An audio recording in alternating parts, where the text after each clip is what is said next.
呃，之前去了一次新加坡旅游嘛，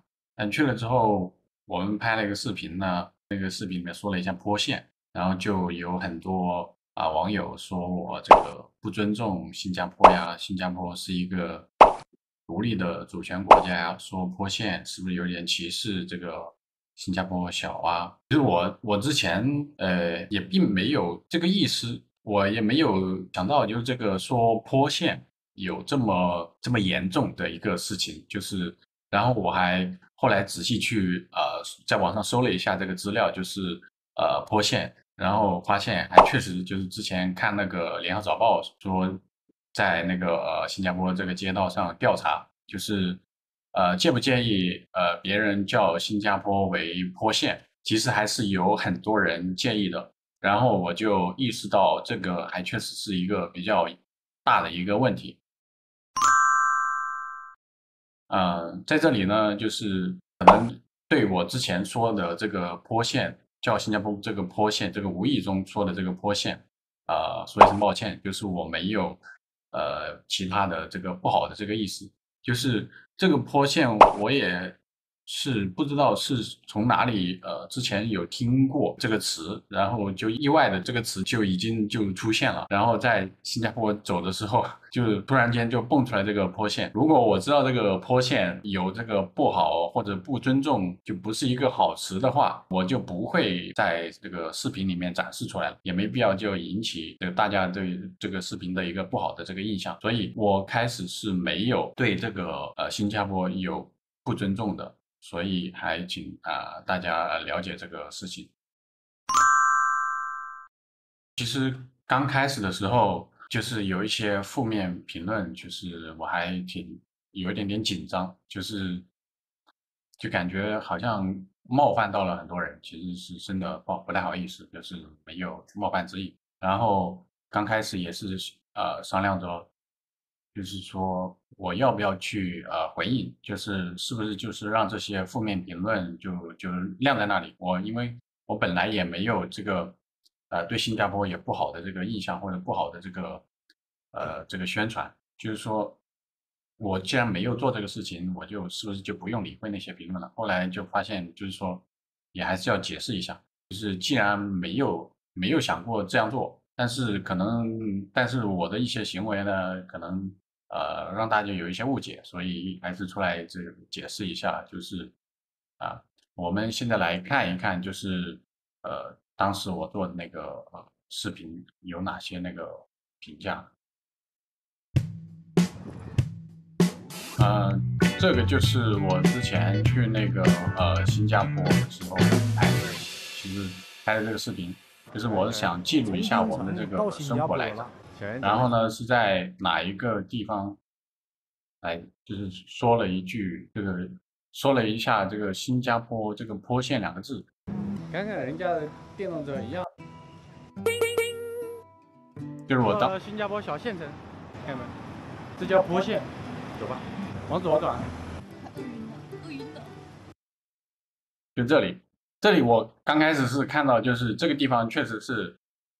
是比较那个小，然后房子也比较矮。然后呢，我是称作就是新加坡这个国家的这一个片区为一个小县城，当时是这样的一个想法，就是说这个地方可能是在新加坡对比其他的那些很发达的那些中心来说，这里就是一个新加坡这个国家的一个小县城，当时应该是这个意思，然后随口出了一个“坡县”这两个词，然后呢，就可能就给大家造成了很多误会，就是看看就是为什么就是谁跟你讲这是坡县，然后说中国人喜欢乱点名，其实这个我就有点建议的，就是说可能这是我个人的一些就是不好的一个呃行为，或者是这是我个人的一个无意的一个行为，然后就把这个上升到一个国人的这样一个东西，我就觉得有点上纲上线了，就是这个我是很难接受的这个，然后还有一些就是有一些直接就开骂了。然后我觉得这个开骂就有一点点不好了，就是我是无意的一个行为，然后这个词也本身来说也没有太多的一个贬义，然后你就开骂，我觉得这个是不是有一点点过了的。然后包括这个没有家教，这哪这个说了就是可能这是一个误会，然后这个我是很明确的，就是告诉大家，这个新加坡，这是我们是很尊重，它是一个很独立、很发达的这样一个国家，所以说呢，就没有说到这个不尊重和或者是不尊重这个国家主权，就是为什么大家会有这样的一个想法，我也是不太理解，就是不要叫别人的那个，不要叫新加坡为坡县，我觉得这个是我很能接受的，然后我也向大家说声抱歉，就是如果有冒犯到你的话，其实这个真的刚开始没有意识到这个事情，然后这也是去了新加坡之后，然后对新加坡的一个新的一个认知吧。就是我在去新加坡之前呢，计划了很长时间的。就之前我是对新加坡来说，虽然没去过，但是新加坡很多建筑或者是城市规划这个方面，我是了解很多的。因为我自己是一个建筑师，然后从业了也很多年了。然后我们做设计呢经常看一下那个一些设计案例，然后新加坡的话其实是跟国内有很多相似的地方，就是很多国内的一些城市规划或者是设计方面，其实也是借鉴了很多新加坡的一些建设经验。就比如说新加坡其实是一个大疏大密的这样一个城市规划的这样一个状态，就是很多地方它虽然有很高的这样一个高密度的这样一个城市区域，但是呢，它也为其他的很多地方就是空出了一大片的这样一个城市的一个留白。就比如说国家公园呐、或者是还有其他低密度的一些空间，它其实就是有效的利用了很多的这种城市空间，然后将很多其他的一些空间呢，就可以把它留出来，作为生态的一个缓冲带。其实这就是一个很好的一个经验。其实在深圳的话，也是借鉴了新加坡这样的一个规划的一个思想。所以在深圳的话，可以看得出来也是有很多公园，但是呢，高楼也有很多。就是你经常就是可以在深圳和新加坡看到同样的场景，就是在一片绿色或者是森林的一个地方，然后远处就是高楼的这样的一个天际线。其实它是一个很现代的这样一个反应。同时呢，新加坡又是一个热带地区的话，它的这个建筑的绿化是做得非常好的，就是包括街道绿化，然后空中绿化，特别是空中绿化，就是很多房子，就是你从下往上看的时候，就是有很多比如说露台呀，或者是空中的一些公共空间呐，它都有种树，或者是有一些绿植，甚至有一些建筑的一个表皮，它都是有这个绿植在上面，是非常有特色。就之前做设计的话，其实也是经常参考这个新加坡的这些案例的。再一个就是新加坡其实建筑的一个造型其实是很大胆，然后很先锋的，就是有很多住宅建筑，特别是那种公屋，它虽然是一个政府性的这样一个项目，但是做的很大胆，有什么大连桥啊，把它连起来做一个公共空间，或者是会所啊、运动设施的一个区域，所以这都是一个很好的经验。就是我在去新加坡之前，其实是把新加坡其实有很多近些年的一些新的一些建筑的案例，基本上都研究了一个遍。就是新加坡的很多的这个好的一个建筑设计，我基本上都是有之前去搜索过，其实就是一个很好的经验。然后基于之前对新加坡的这么多的一个探索或者是一个学习的这样一个积累，然后呢，就是后面就想着计划去一次，正好也是赶上了看到了这个免签的这样一个政策，所以就促使我们就是要去一次新加坡，然后在新加坡看看到底那些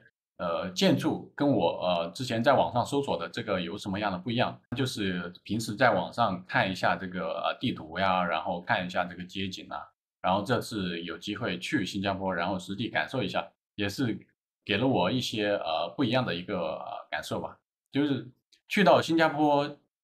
确实是绿化非常丰富，然后呢，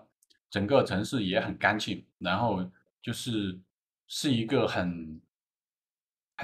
生态，然后很现代，然后呢又充满很多这个人文气息的这样一个城市。就是在深圳，就是也可以了解很多这种生态绿化呀的这种街道空间呐、甚至这个建筑形态呀，或者是空中绿化这样的一个感觉。到了新加坡，就是也是同样这种感觉，好像深圳之前借鉴新加坡的经验，形式现在来看还是借鉴挺成功的。在一个很不一样的一个地方的话，就是新加坡其实在我来看，就是街道空间或者是人行道空间，这个确实没有深圳这么开阔。这可能也是在用地理念的一个不差异化嘛。就是在新加坡的话，很多这种人行道或者是走路的这个空间是非常狭窄的，就是在道路两侧的人行道非常窄。然后这个人行道跟那个车道呢，又很少的有这种绿化绿植，然后有一个隔离，然后没有很多就是城市系统上面的一个很多的这种非机动车道，就比如说道路先是机动车道，机动车道两侧是非机动车道，然后非机动车道在旁边就是绿化带隔离的，然后在绿化道旁边就是我们的这个人行道。然后再其次就是建筑的广场，然后再是建筑。其实在深圳是按这样的一个道路断面的这样一个层次来划分的。这样的话，就是在人行是有一个很安全的一个心理保证，就是很有安全感，就人走在这个边上马路边上，就不是说太靠近车，如果车速过快的话还有点吓人。我们直接可以来看一下，就我们这一个区域，就是这个建筑间距特别密，人行道也是特别窄的，所以就是机动车道，然后旁边就是很窄的这个人行道，然后在两边就是直接就是这个建筑落地了。虽然有骑楼，大家就是可以走这个骑楼里面，但是还是这个人行道和这个车行道就是没有一个绿化区，就是这个建筑就基本上就是贴着了我们的这个路了。然后就是这个机动车道和这个人行道，就是然后我们体验了这个新加坡的这个公共交通，首先是这个巴士，我们基本上都坐的这种两层的这样的一个巴士，然后我们也基本上都是坐的这个上面，然后这个景观视野特别好，然后我们就是在城市里面步行，然后想到要去哪个地方，我们就实地就是买这个就是在2楼的这个车厢里面就可以看到这个比较远的这样一个视线的一个城市的一个轮廓，就是确实还是感觉挺震撼的。就是新加坡的建筑设计确实做得好，这个必须得承认。然后呢，建筑的这个形态呀，然后公共空间的这个一个配合呀，都是做得很出色的。那个下面基本上都有一个骑楼啊，或者是有一个很长的这个风雨连廊啊，然后建筑很多底层很多地方都是架空的。这架空有一个好处就是可以给一个比较多的一个公共空间，给人行或者是给街道空间。然后就是也做了新加坡的这个地铁吧。新加坡的地铁的话，其实还很多都是架在空中的这个地铁，我不知道是叫地铁还是叫轻轨啊，它是在空中的。其实我感觉就是架在空中的这个地铁呢，虽然这个造价还是便宜，但是对城市的这个影响还是很大的，就是它特别吵。然后新加坡吃的话，然后就是我们反而是吃了很多这个本地的，大家都会吃的这样的一个类似，我不知道是大排档还是什么，就是我记得很深刻的就是我当时去了一个它是一个公共区，然后里面有很多这个摊位，他们那个摊位的话是每人一个档口，然后每个人做的东西好像还不太一样，然后还有专门的饮料区，然后配合在一起的，然后共享一个大的一个座椅板凳的这样一个公共区域。然后我当时是找了一个档口，然后那个大姐呢，她是还说普通话，然后我就问她是哪里人呢？她说是福建那边的，然后也是去到新加坡已经有10来年了，已经是拿到了身份了。然后他就问我你是不是来做工啊？我当时还愣了一下，做工是啥意思？后来就想着就是是不是来这边工作？其实说实话，就是我之前是有意向去新加坡工作的，就是因为国内的这个设计行业确实是随着这个地产的这个低迷的话，就是设计行业其实也不太好。其实我是更多的想看看这个国内以外的这个工作机会，然后就是也是趁这个机会去新加坡看一看，先去，也就是我们俗话说的，就是先去踩踩点。关键是我感觉新加坡好像没有那么热，就是可能是周围都环海还是什么，新加坡好像在热带也没有我想象中的那么热，其实还挺凉快的。可能也是我之前是去的时候，新加坡正凉快的一个季节吧，就是快就过年那一会儿，就是还确实是比较凉快，就是对新加坡确实是印象还可以，还挺好的。以上呢就是我个人的一些想法吧。也是对之前我那个做那个新加坡的一个视频，有一些网友批评我的这样一个回应吧，然后也顺便介绍一下我自己对新加坡的一个看法，就是也是结合我自身的一个生活经验。那好，那就这样，谢谢大家。